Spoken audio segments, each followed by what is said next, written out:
समाज धर्म स्नेही सज्जनों,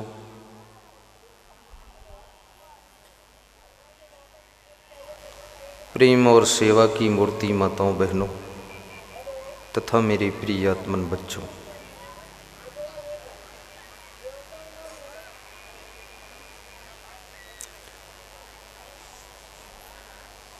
इसी क्षेत्र से पधारे हुए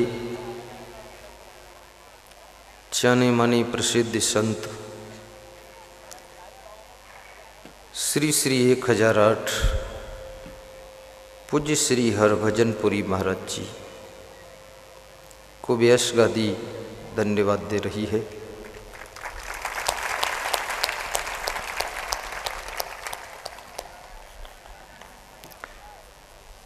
जो कि उन्होंने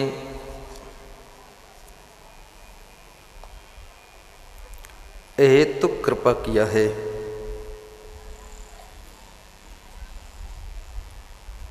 हमें प्रोत्साहन देने के लिए आए हैं और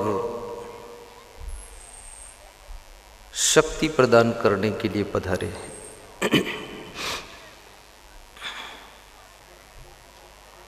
प्रसन्न चित्त होकर बैठे, चेहरे पर टेंशन की रेखाएं दिखाई न दें, मुस्कान दिखाई देनी चाहिए। सत्संग में खुश होकर बैठना चाहिए। सत्संग सुनने का तरीका यही होता है, सुनी समझहि जन मुदित मन, मज्जहि अति अनुराग। पहले मैं आपको सत्संग सुनने का तरीका बता देता हूँ। सुनी समझहि जन मुदित मन, मज्जहि अति अनुराग। लहहि चार फल अछत तनु साधु समाज प्रयाग। सत्संग को सुनो और समझो। सुनना तो पहली सीढ़ी है। मनुष्य की पहली समस्या है, वो सुनना ही नहीं चाहता है। वो कहता है सब हम सुन चुके हैं, सब मालूम है। बड़ा अहंकार उसके अंदर है। तो तुलसीदास कहते हैं सत्संग की प्रथम सीढ़ी है प्रेम से सुनना, श्रवण। दूसरी सीढ़ी है मनन, उसको मनन करो, समझो। सुनो तो 3 घंटे, समझ न पाओ 3 मिनट का भी तो कोई मतलब नहीं निकला है। समझना भी है, सुनी समझें, क्योंकि समझ न पाने से अर्थ का अनर्थ हो जाता है। एक सेठ था, उसके पास में देसी घी के 1000 पीपे स्टॉक में थे।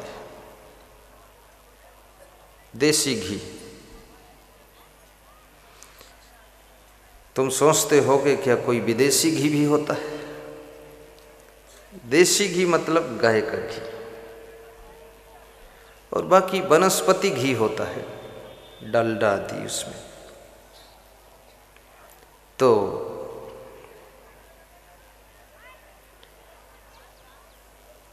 सभी सेठ लोगों ने स्टॉक देसी घी का इकट्ठा कर लिया। तो एक सेठ ने 1000 पीपे स्टॉक किया कि जब बाजार में, इस साउंड को थोड़ा उधर कर, जब बाजार में देसी घी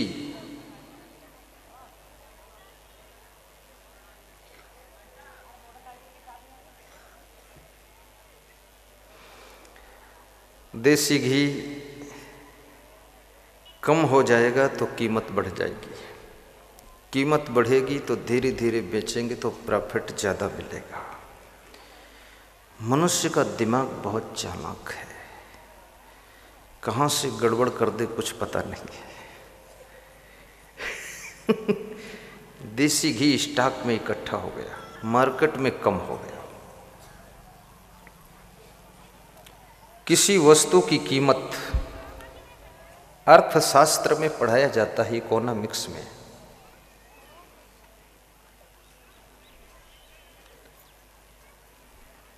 मांग और पूर्ति का नियम, डिमांड एंड सप्लाई का रूल। तो वो रूल जो है कि जिस वस्तु की मांग बढ़ती है और सप्लाई कम हो जाती है तो उसका प्राइस बढ़ जाता है, कीमत बढ़ती है। और जिस वस्तु की मांग घटती है और सप्लाई बढ़ती है तो प्राइस कम हो जाता है। जैसे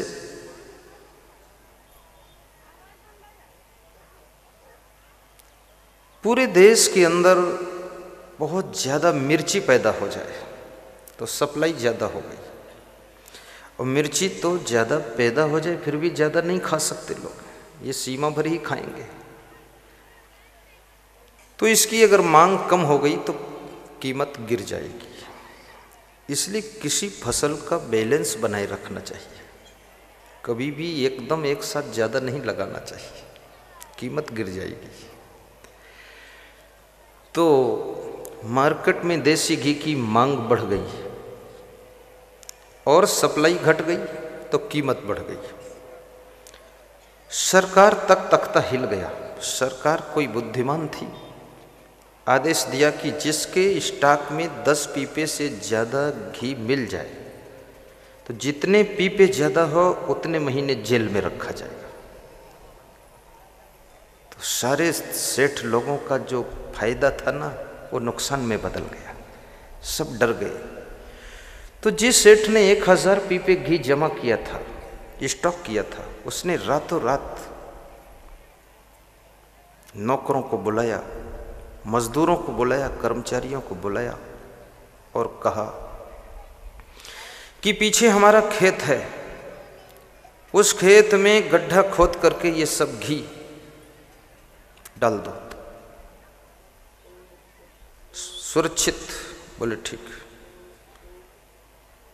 100 नौकरों ने गड्ढा खोद खोद करके समस्त घी गड्ढों में भर दिया और सवेरा होते ही खाली पीपे सिर पे लाद करके लाए।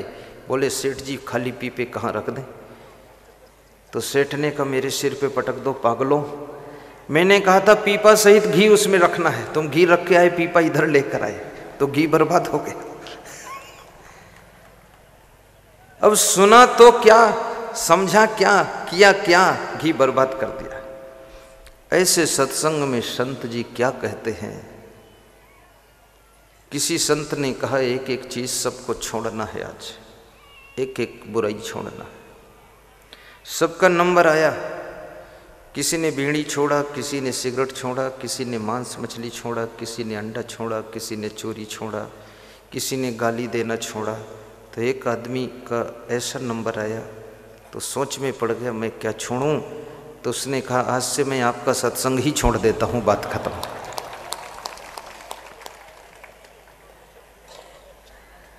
रोज रोज छोड़ना भी नहीं पड़ेगा, छुट्टी कर दिया। तो ऐसे तुलसीदास कहते हैं सुनी समझें, सत्संग को ध्यान से सुनो और फिर उसको समझो कि गुरुजी क्या सुना रहे हैं, क्या समझा रहे हैं। समझो, सुनी समझें। जन मुदित मन, और कैसे सुनना है, कैसे समझना है? मुदित मन से, प्रसन्न मन। मन में गुस्सा होगी तो न सुन पाओगे न समझ पाओगे। मन में लालच होगा, किसी के चप्पल चुराऊं तो न सुन पाओगे न समझ पाओगे। मन में टेंशन होगी तो भी समझ में नहीं आएगा। तो मुदित मन, मन कैसा हो? मुदित हो। मुदित कैसा होता है? मुदित माने प्रसन्न चित्त हो, गदगद हो, खिला हुआ हो, खुश हो मन। तो यहाँ लगता है मुझे सभी का मन गदगद है, खिला हुआ है। ऐसे मध्य प्रदेश में सत्संग के रसिक बहुत हैं लोग, सत्य है। सुनी समझहि जिन मुदित मन, मज्जहि अति अनुराग। और अति अनुराग के साथ में सत्संग की गंगा में, इस त्रिवेणी संगम में मज्जन करना चाहिए। मज्जन किसे कहते हैं? मज्जन माने स्नान होता है। स्नान दो प्रकार की होती है। एक तो शरीर की स्नान जो जल से होती है और साबुन शैम्पू से होती है, ताकि शरीर का मैल छूट जाए। और शरीर की स्नान करीब करीब लोग रोज करते हैं। कुछ ऐसे होशियार लोग हैं कि वो सप्ताह में एक बार करते हैं। उनको पानी से डर लगता है, ठंडी ज़्यादा लगती है, भीतर कमजोरी है। दूसरी स्नान है मन की स्नान, जिसमें मन का मैल धुल जाता है। शरीर तो बहुत लोगों का पवित्र है, सुंदर है, लेकिन मन गंदा है। शरीर सुंदर होता है तो संसार में आपको कुछ लोग पसंद करते हैं, लेकिन मन सुंदर होता है तो संसार के सब लोग पसंद करते हैं और तुमको फिर भगवान भी पसंद करता है। कबीर मन निर्मल भया जैसे गंगा नीर, पाछे पाछे हरि फिरे कहत कबीर कबीर। कबीर साहब कहते हैं कि मन निर्मल हो जाए, ऐसे निर्मल हो जाए जैसे गंगा जल होता है। गंगा जल में, गंगा नदी में कितने नाले, कितनी गंदी नालियां भी आकर शामिल होती हैं। गंगा सबको अपने आप में समा लेती है और नदी नालों को भी गंगा बना देती है। ऐसे जिसका मन इतना पावन है कि उसके साथ गंदे लोग भी आते हैं तो वे भी पावन हो जाते हैं, तब समझ लो तुम्हारा मन गंगा जल जैसा होता है। एक नदिया एक नार कहावे, मैलो नीर भरो। दोनों मिलकर एक वर्ण भयो, सुरसरी नाम परो। प्रभु मेरे अवगुण चित न धरो। सूरदास ने बहुत बड़ी बात कही है। उन्होंने डायरेक्ट भगवान से कहा है। सूरदास भगवान से बातें भी करते हैं, कृष्ण भगवान के भक्त थे। आज ये कृष्ण भगवान का यदुवंशी परिवार ही सत्संग करा रहा है। ये कृष्ण भगवान के पद चिन्हों पर यदुवंशी परिवार के नर्मदा माँ के युवा ग्रुप के लोग सत्संग में अगुवाई कर रहे हैं। गांव के सभी जातियों का सहयोग है, सभी बुजुर्गों का सहयोग है, सभी बूढ़े माताओं बहनों का भी सहयोग है, लेकिन युवा ग्रुप का भारी योगदान है। एक्टिविटी उनकी है, सेटिंग उनकी है, डायरेक्शन पूरे गांव के बुजुर्गों का है और माताओं बहनों का स्नेह है कि प्रोग्राम करो, हम सब साथ हैं। श्री कृष्ण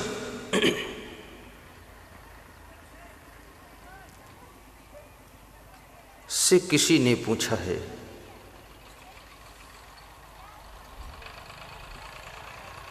कि संतों के पीछे पीछे तुम क्यों घूमते रहते हो? कृष्ण भी संतों के पीछे पीछे घूमते थे। ये श्री कृष्ण में बहुत बड़ा गुण था। भविष्य पुराण का श्लोक आपको सुना रहा हूं। निरपेक्षम मुनिम शांतम निर्वैरम समदर्शनम अनुव्रज्जा में हम नित्यम पुयेतिं गिरिडुहि। श्री कृष्ण भगवान कहते हैं कि मैं संतों के पीछे पीछे इसलिए घूमता हूं कि उनके चरणों की धूल मेरे ऊपर पड़ जाएगी तो मैं भी पवित्र हो जाऊंगा। भगवान को भी संत के चरण की धूल की आवश्यकता एहसास होती है। और जो संत के चरणों की धूल का पुजारी है तो समझ लेना कि उसका जीवन जरूर पवित्र होगा। धूल तेरे चरणों की सतगुरु चंदन और अबीर बनी, और जिसने लगाई निज मस्तक पर उसकी तो तकदीर बनी, उसकी तो तकदीर बनी। लेकिन कैसा संत हो? केवल संत का कपड़ा हो और संसार का लफड़ा हो तो उसके चरणों की धूल लगाओगे तो और तुम्हारे धूल ही लगेगी। फिर धूल मन के मैल की धूल साफ नहीं होगी। कपड़ा संत का हो और लफड़ा संसार का ना हो, ऐसा संत होना चाहिए। निरपेक्षम, अपेक्षा रहित, शांत यानी प्रसन्न चित्त, मननशील हो, निर्वैरम और निर्वैरी हो, और समदर्शी हो, समदर्शनम, सबसे प्रेम करता हो, सबको स्वीकारता हो, सबको लेकर चलता हो, जिसके लिए सारे भेदभाव नीचे गिर गए हों, देश विदेश प्रदेश की सीमाएं जो तोड़ दिया, जिसको ऐसा लगता हो सारा देश मेरा देश है, विश्व भी मेरा है, ये दयालपुरा के घर हर घर मेरा ही घर है, ऐसा जिसका दिल उदार हो गया है, ऐसे संतों के पीछे पीछे घूमते थे कृष्ण भगवान। समदर्शी संतों के पीछे। संत की महिमा बड़ी निराली है। निरपेक्षम,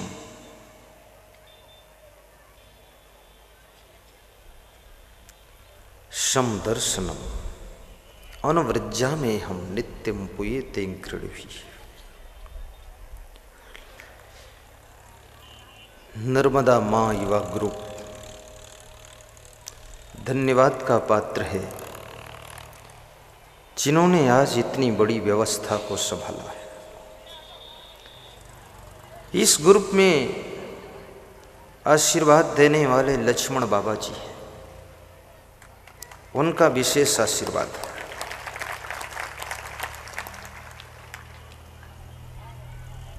इस गांव के बुजुर्ग भी बहुत समझदार है, सबको आशीर्वाद है। अब मैं सत्संग का शुभारंभ करता हूँ। करूँ?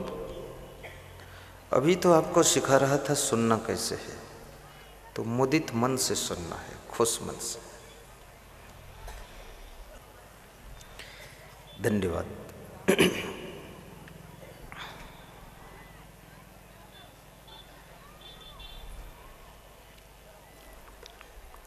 सदगुरु कबीर साहब से किसी भक्त ने प्रश्न पूछा है,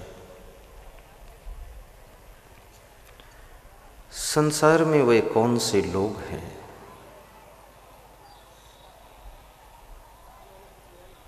जो सबसे बड़े सौभाग्यशाली होते हैं, उनके क्या लक्षण होते हैं? अर्थात जिनको अपना सौभाग्य उदय करना हो, जिनका भाग्य सोया हुआ हो, जिनकी किस्मत साथ न दे रही हो, जिनके भाग्य फूट गए हों, आंखें न फूटी हों, भाग्य फूटे हों, वे अपने भाग्य को जगाना चाहते हों, सुधारना चाहते हों, किस्मत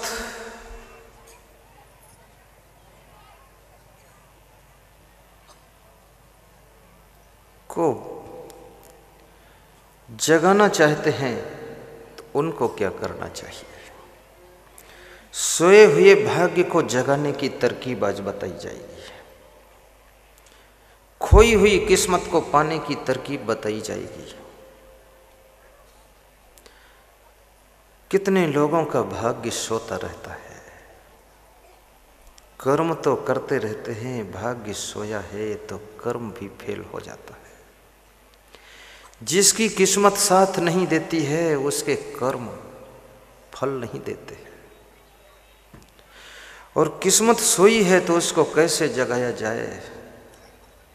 किस्मत को जगाने का आज फार्मूला बताया जाएगा। ये कबीर साहिब से पूछा गया है। और किस्मत को जगाने की, भाग्य को जगाने की 4 चाबियां कबीर साहिब बता रहे हैं। 4 चाबियां हैं और चारों लगानी पड़ेंगी, क्योंकि ये किस्मत का ताला 4 चाबियों से खुलेगा। तुम्हारे घर का ताला तो 1 चाबी से खुल जाता है, पर ये ताला 4 चाबियों से खुलेगा। और कितने लोगों के भाग्य के कमरे में ताला जड़ा हुआ है। भाग्य के द्वार पर दरिद्र बनकर बैठे हैं, जिंदगी ठोकरें खा रही है। अब उस ताला को आज खोल दूं ताकि कल से कुछ राहत मिल जाए। ये पहला प्रश्न है। दूसरा प्रश्न, भारत के अंदर बहुत बड़े नीतिकार हुए हैं जिनका नाम था चाणक्य। चाणक्य से किसी ने प्रश्न पूछा है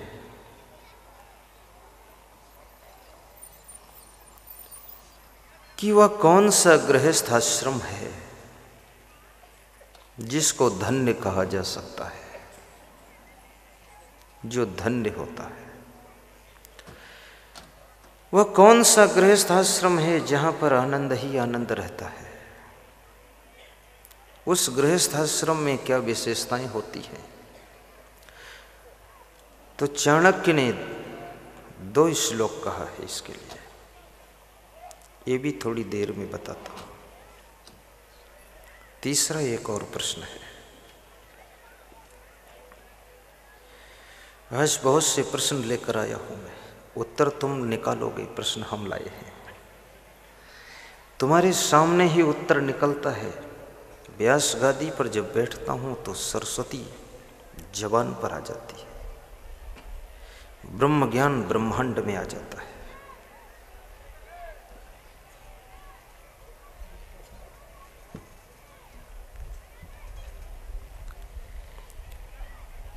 हमारे भारत देश में रामचरितमानस का बहुत बड़ा प्रभाव है, जिसको तुम रामायण कहते हो, जिसमें राम कथा है। राम कथा, कृष्ण कथा, शिव कथा, हनुमान कथा, विष्णु कथा और तुम्हारी कथा और तुम्हारी व्यथा, ये जितनी भी कथा है सब तुम्हारी व्यथा को दूर करने के लिए। राम कथा सुनते सुनते तुम्हारी व्यथा कम हो जाती है। तो आइए राम कथा का भी एक प्रसंग लेते हैं।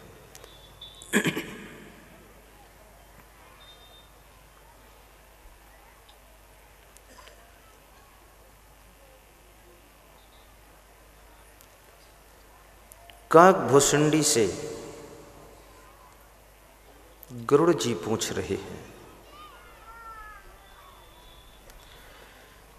कि वह कौन सा घर है जिस घर में सुख निवास करता है, और वह कौन सा परिवार है जिस परिवार में दुख ही दुख रहता है। इन दोनों की पहचान क्या है, ये प्रश्न है। तो आइए पहले प्रश्न को हल करते हुए आगे बढ़ते हैं। प्रश्न तो इतना कर दिया हूं कि 3 महीने भी उत्तर खत्म न हो। अब सामने दिखाई देता है कि कल पूर्णाहुति का दिन है, तो कल तक उत्तर कैसे पूरे होंगे। लेकिन वक्ता में ऐसी कला होती है, 3 महीने का उत्तर 3 दिन में दे देता है और 3 दिन का उत्तर 3 मिनट में भी कर देता है, समेटता है।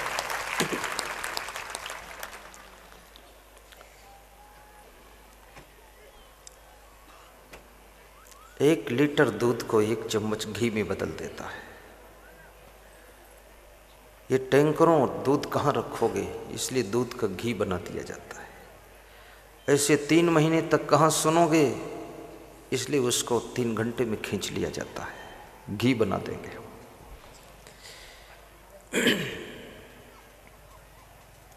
सोई हुई किस्मत को जगाना है, खोए हुए भाग्य को वापस पाना है। भाग्य और कर्म दोनों का बड़ा विचित्र रूप है। कर्म की कलाएं भाग्य को बदलने में सक्षम होती है। कर्म की शक्ति भाग्य को जागृत करने में मदद करती है। तो 4 चीजें करना पड़ेगा। नंबर 1 तो गुरु सेवा।